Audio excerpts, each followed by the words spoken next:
Hello everybody, it's Allie, and look what came in the mail the other day. Oh my gosh, it's been a long wait. I think I purchased this tarot deck on Kickstarter almost 2 years ago now, and it has finally arrived. I cannot wait to get this unwrapped and unboxed and share it with everybody. It's been a long time since I've created one of these videos, but I'm super stoked to get this opened and see what's inside. So this is, in case you didn't already know, this is the last unicorn tarot deck.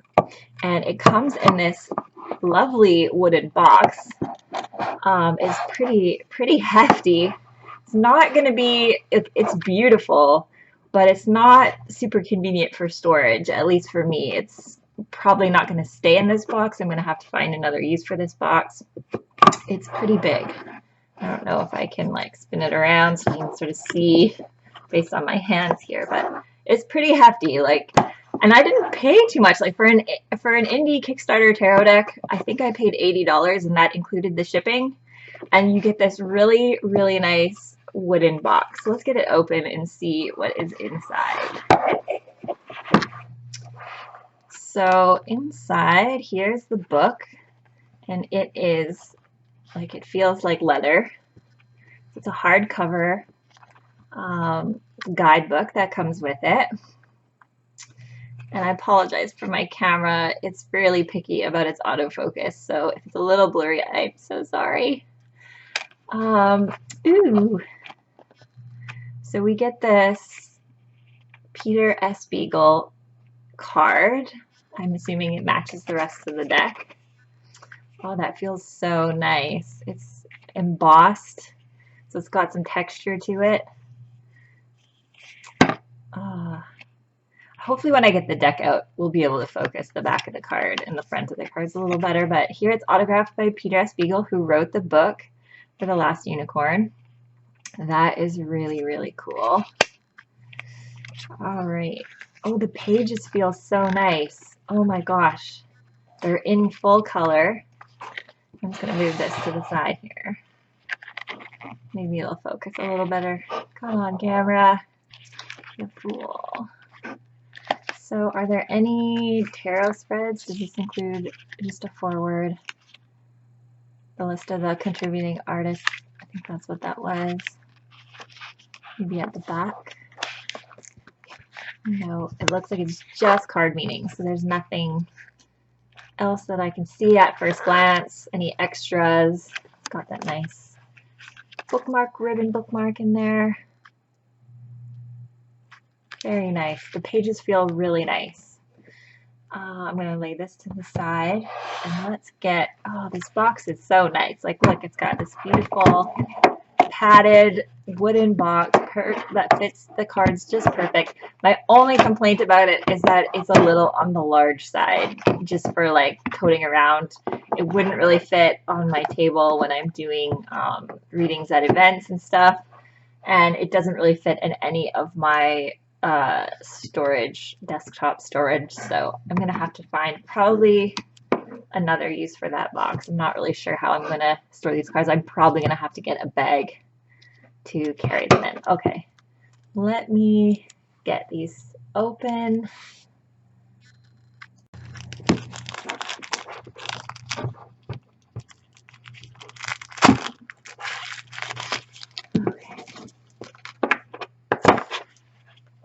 This deck actually has quite a bit of weight to it. Like it's noticeably very heavy. Wow. The cards, they're very smooth. Again, the embossing, the gold foil embossing, like there is depth and texture there. Same on the back. So they're quite thick, but they're very smooth. And then if you look, it's all gold, gold edges, which is really nice. It just adds that nice touch for a really nice, clean, sort of fancy look. So for what you paid for this deck, I feel like you really get a really good quality product. and a lot, like with the fancy wooden boxes. I feel like you do get your money's worth so far that I can see with this deck. Okay, so let's look through the cards and hopefully my camera will focus a little better. So we have Schmendrick as the Fool. And from what I was reading, it sounds like there were 5 contributing artists and each one did a different suit. So there was one artist for the major arcana and then different artists for the different suits. High Priestess. Let's see, come on, camera. You know, it's funny, in different rooms, the camera is better at this autofocus thing. I don't know why. It's a little picky at my computer desk here. Molly is the Empress. I think that's a good, that's the Emperor, yeah. And I gotta be honest with you, like I am not one of those lifelong fans of The Last Unicorn. I know people who are, but it was just not one of those movies I saw until I was well into my adulthood. So it doesn't have the same sort of nostalgia meaning for me that it does for a lot of people. The Lovers. I love that they changed that because I know there was some controversy with this card when they were first putting it out, and I'm so glad they changed it. I think this is a much more appropriate card than the original idea. Oh my gosh, I so apologize for my shitty autofocus here. The Chariot. I tease the camera a little, maybe. So there is, I believe that must be Prince Lear.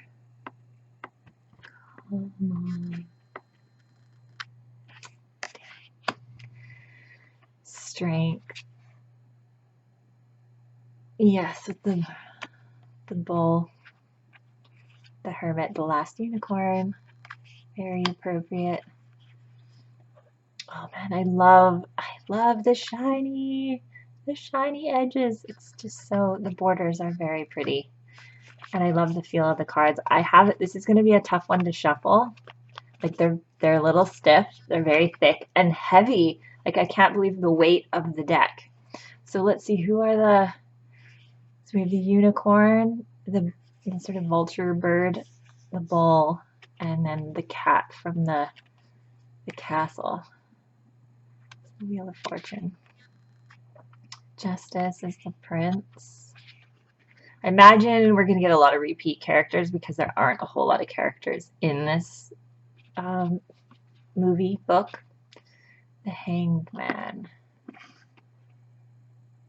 That's interesting. I want to look up what the book says about that.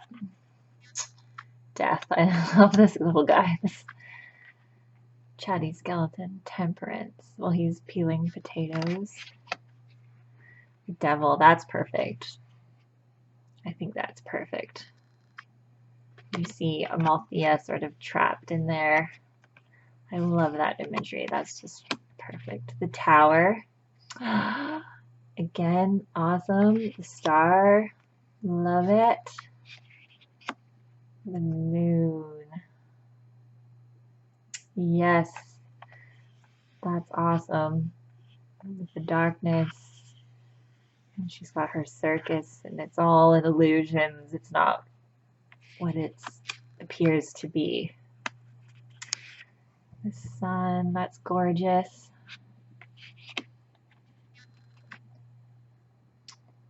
Judgment. Oh, and there's Amalthea. I'm guessing that's when she was recently transformed.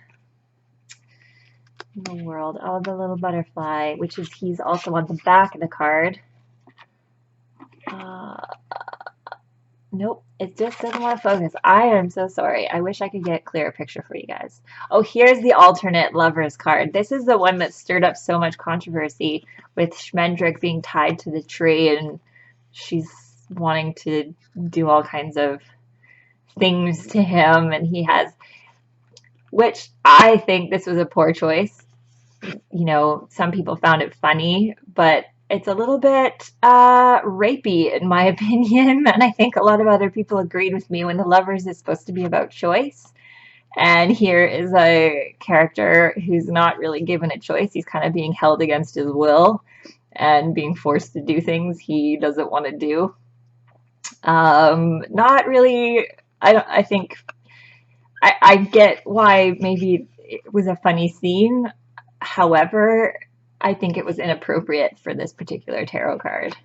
That's just my opinion. But they included it in there so that people have a choice, so you can choose which Lovers card you want. I don't think I will be including that one in my readings. That's just my personal choice. Okay, so where are the aces? Did we skip? Hopefully there's an ace in there somewhere, but we have the 2 of coins, 3 of coins. Oh yes, there's the witch again. 5 of coins. Oh, that's interesting as well. 6.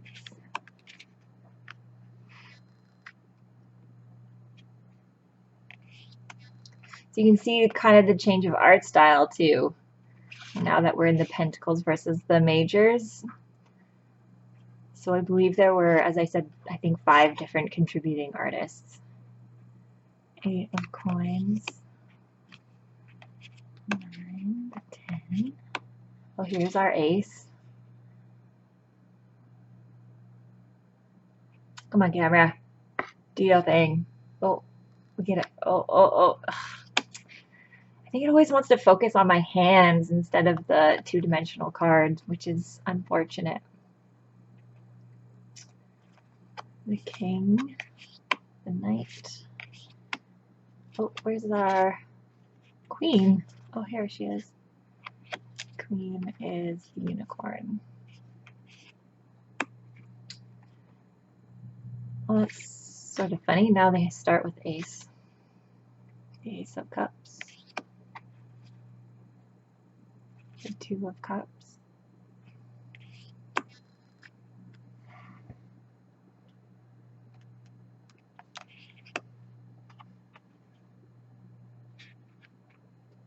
Yeah, these are very well done, except for that Lovers, but I'm glad they took the feedback and they corrected it.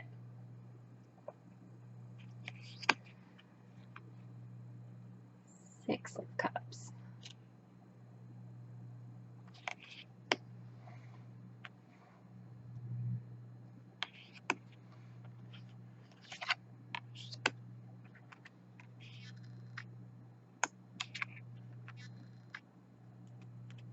I can't wait to start doing readings at conventions. I think this is going to be a popular choice for people when I have all my pop culture decks. So I do pop culture readings at like Comic-Cons, and I think this is going to be an excellent addition to my collection and selection for people. I think they'll really resonate with it. The Knight of Cups, the Queen of Cups, the King of Cups. Yeah, see, there's a lot of repeat characters. There just aren't enough characters in this story. So it's kind of understandable that it's going to be real. It would be really tough to have such a variety of kings, and like the court cards are going to be, I think we're probably the hardest to assign. And then the Ace of Swords. So again, a big change with art style here.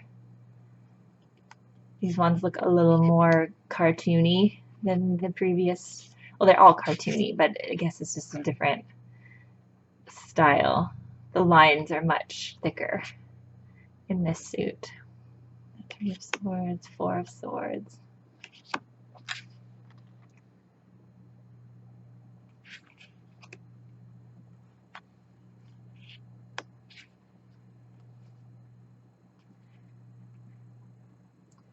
I'm a little disappointed that the guidebook didn't come with any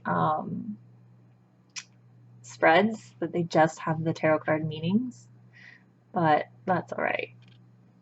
I don't think that's a huge loss. certainly, you know, I still think you're getting a really good quality product here. The Nine of Swords. Eight of Swords. Yeah, these are all really, really well done, I think. And what? Oh, that is that bird again. Page of Swords. Knight of Swords.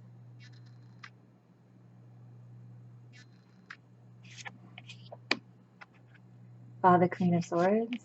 Yeah. And the King of Swords. Mm-hmm. And now we have the wands. Oh, that's neat. The wands are the unicorn. Oh, not on all of them, but that's neat. How it's her horn. The Ace of Wands. I like that. The Two of Wands, yeah. Just as she's about to set out on her journey to search for other unicorns. That's fitting. Three of Wands. Oh, yes.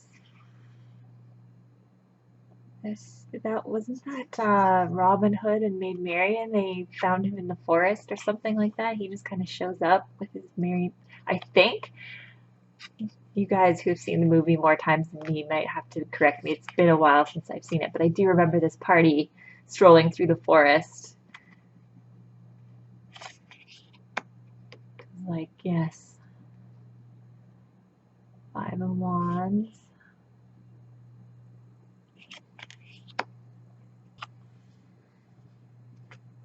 Yes.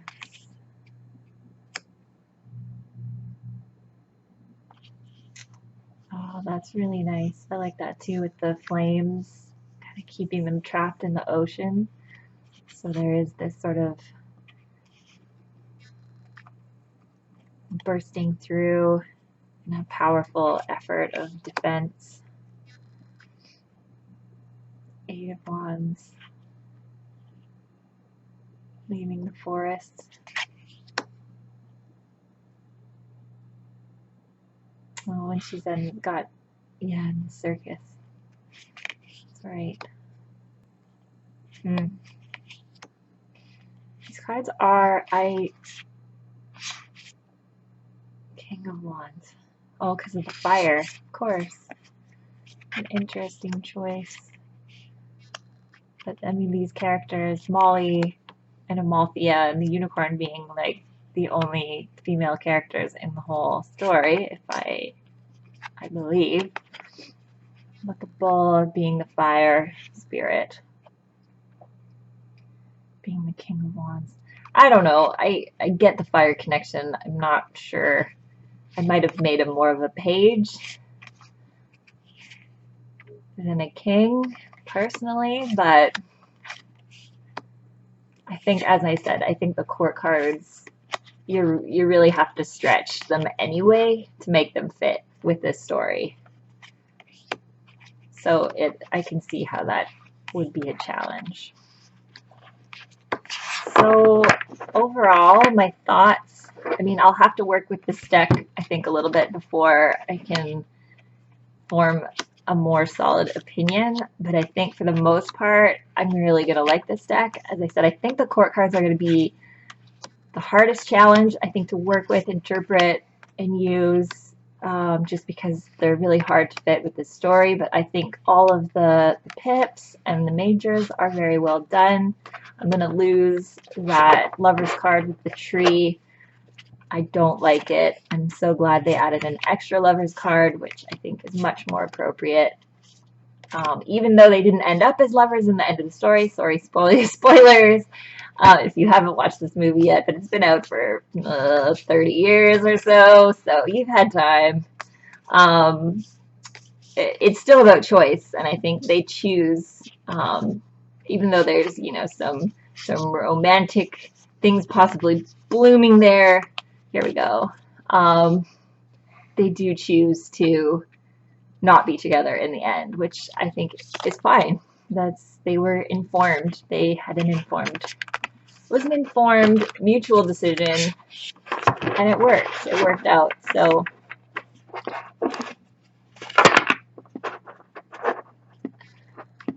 overall, I'm pretty happy with my purchase. I'm pretty excited. I love let me try to shuffle. Let me just see how difficult it is to actually shuffle with this deck, because I think this is going to be a challenge. It's not like the Game of Thrones. Oh, you know what? It's not too bad. They actually bend pretty well. It's just there's a lot of them. Or it's not that a lot. I guess the cards are just really thick. They do bend really well, but they're very heavy. It's almost like having two decks. It'd be about the equivalent of shuffling two decks. It's not too bad. It's just that they're really thick. But they do bend quite nicely.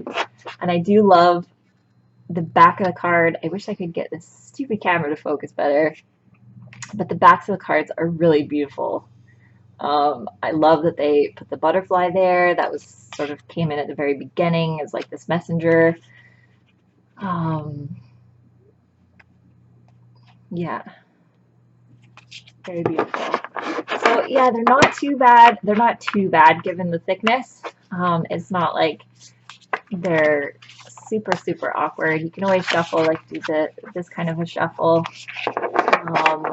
But they're probably the heaviest deck. This is probably the heaviest deck I've ever held in my life.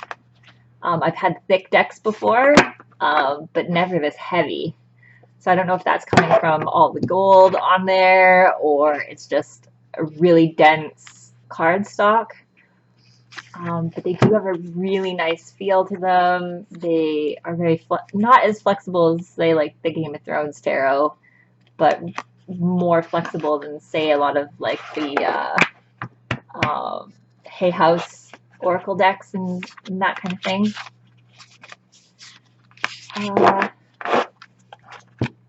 Anyway, that's it. That is the last Unicorn Tarot in this beautiful wooden box, and you get an autograph.